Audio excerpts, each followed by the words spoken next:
Kisah cinta sederhana Nabi Muhammad SAW dan Khadijah binti Khuwailid. Sebelum dunia mengenal kerasulan, sebelum wahyu pertama turun di Gua Hira, telah ada sebuah kisah cinta yang sangat tulus antara Nabi Muhammad SAW dan istrinya Khadijah binti Khuwailid. Kisah mereka bukan kisah cinta yang penuh kemewahan atau pesta besar. Justru sebaliknya kisah cinta yang dibangun dengan kepercayaan, kesetiaan, dan pengorbanan. Awal pertemuan yang penuh kepercayaan. Pada masa itu, Khadijah binti Khuwailid dikenal sebagai wanita bangsawan yang sangat kaya di kota Mekah. Ia adalah seorang pedagang sukses yang mengirimkan kafilah dagang ke berbagai wilayah. Namun Khadijah juga dikenal sangat bijaksana. Ia tidak sembarangan memilih orang untuk mengelola perdagangannya.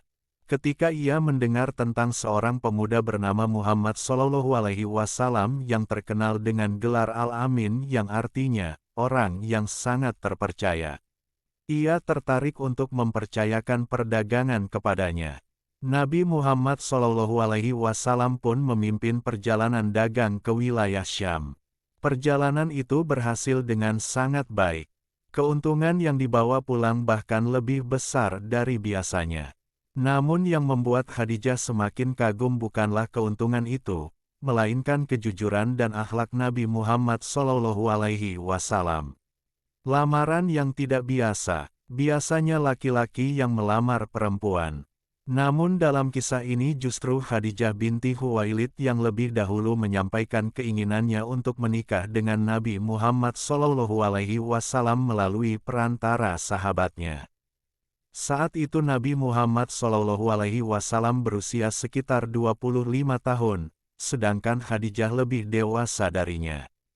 Pernikahan pun terjadi dengan penuh kesederhanaan.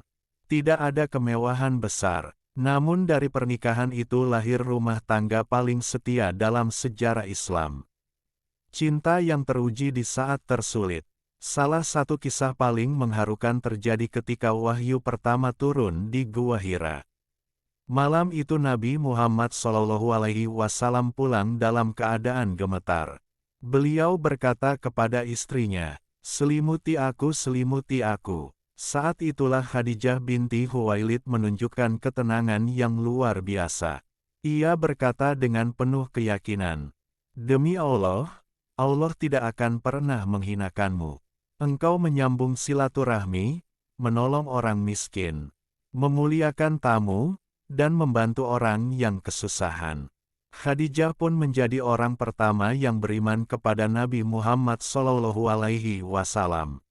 Pengorbanan yang jarang diceritakan. Ketika dakwah Islam dimulai, kaum Quraisy mulai memusuhi Nabi. Seluruh harta Khadijah binti Khuwailid digunakan untuk membantu dakwah Nabi Muhammad SAW.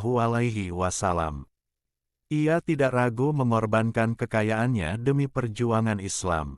Bahkan ketika kaum muslimin diboikot di lembah Syib Abu Talib, Khadijah ikut merasakan penderitaan itu. Wanita yang dahulu hidup dalam kemewahan harus menahan lapar bersama kaum muslimin. Tahun kesedihan. Beberapa tahun kemudian Khadijah binti Khuwailid wafat. Kepergian Khadijah sangat menyedihkan bagi Muhammad SAW. Tahun itu dikenal sebagai tahun kesedihan, karena selain Khadijah, paman Nabi yaitu Abu Talib juga wafat. Nabi Muhammad SAW sangat mencintai Khadijah. Bahkan setelah Khadijah wafat, beliau sering menyebut namanya dengan penuh haru. Beliau pernah berkata, "Allah tidak memberiku pengganti yang lebih baik darinya. Ia beriman kepadaku ketika orang lain mendustakanku." Kisah Nabi Muhammad SAW dan Khadijah mengajarkan bahwa cinta yang paling kuat bukanlah cinta karena dunia, tetapi cinta yang dibangun di atas iman dan pengorbanan. Wallahu a'lam bishshawab.